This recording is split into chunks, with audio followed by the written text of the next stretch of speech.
करणार आहे पनीरची भाजी।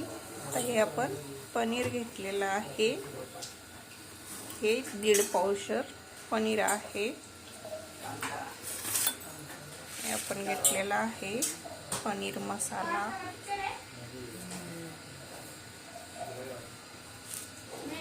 पनीरसाठी भाजी करण्यासाठी आपण हे मसाला घेतलेला आहे। कांदा, खोबरं, टमाटा, लसूण हे सगळं आपण भाजून घेतलेला आहे। पनीरच्या भाजीसाठी आपण हा पनीर मसाला घेतलेला आहे। त्याच्यासोबत घेतलेला आपण हा काळा मसाला। हे आपण मसाला वापरण्यासाठी पनीरच्या भाजीला आपण हे मसाला बारीक करून घेऊया। तर आपण याच्यामध्ये जिरी टाकून घेतलेले आहे, आपण हे जिरी टाकून बारीक करून घेऊया। तर आपण मसाला बारीक करून घेतलेला आहे पनीरचा। आपण कढई ठेवलेली आहे, आता भाजी मसाला फ्राय करून घेऊया आपण त्याच्यामध्ये। तर आपण तेल टाकून घेतलेला आहे मसाला फ्राय करण्यासाठी। तर आपण मसाला फ्राय करून घेऊया। तर आपण मसाला फ्राय करून घेतोय, तेलामध्ये आपण मसाला टाकलेला आहे। तर आपण फ्राय करून घेतोय। तर आपण हे गरम मसाले सगळे टाकून घेऊया। हे आता आपण गरम मसाले घेतलेले आहेत। हे हळद आहे, धना पावडर, गरम मसाला, पनीर मसाला, हा काळा मसाला, हळद, आपण हे सगळे पावडर मसाले घेतलेले हे आपण टाकून घेऊया। तर आपण हे फ्राय करू।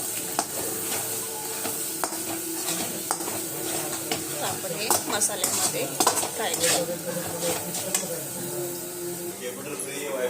मसाला आपला फ्राय झालेला आहे। आता आपण तिखट आणि मीठ टाकून घेऊया।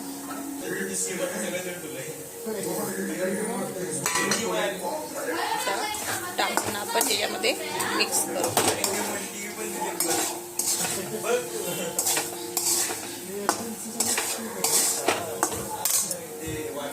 मसाला आपला फ्राय झालेला आहे, त्याच्यामध्ये आपण हे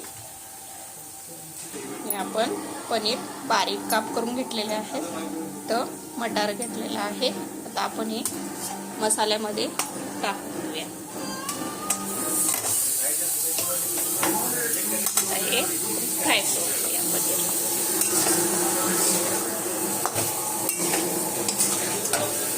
मसाल्यामध्ये चांगलं फ्राय करून घ्यायचं। त्याच्यामध्ये मटर टाकून देऊया आपण।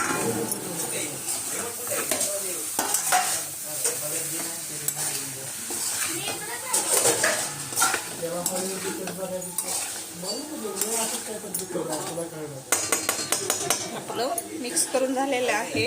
त्यात आपण गरम पाणी हे आपण गरम पाणी करून घेतलेलं आहे। आता आपण टाकून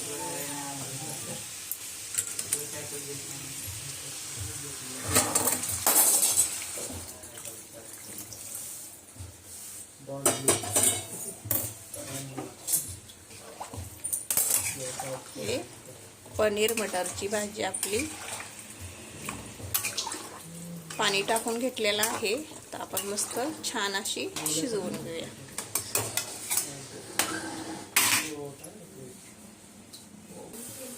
भाजी आपली मस्त छान अशी उकळलेली आहे।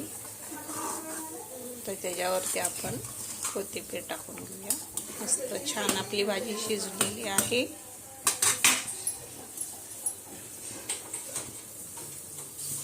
तर आपण त्याच्यावरती कोथिंबीर टाकून घेतलेली आहे।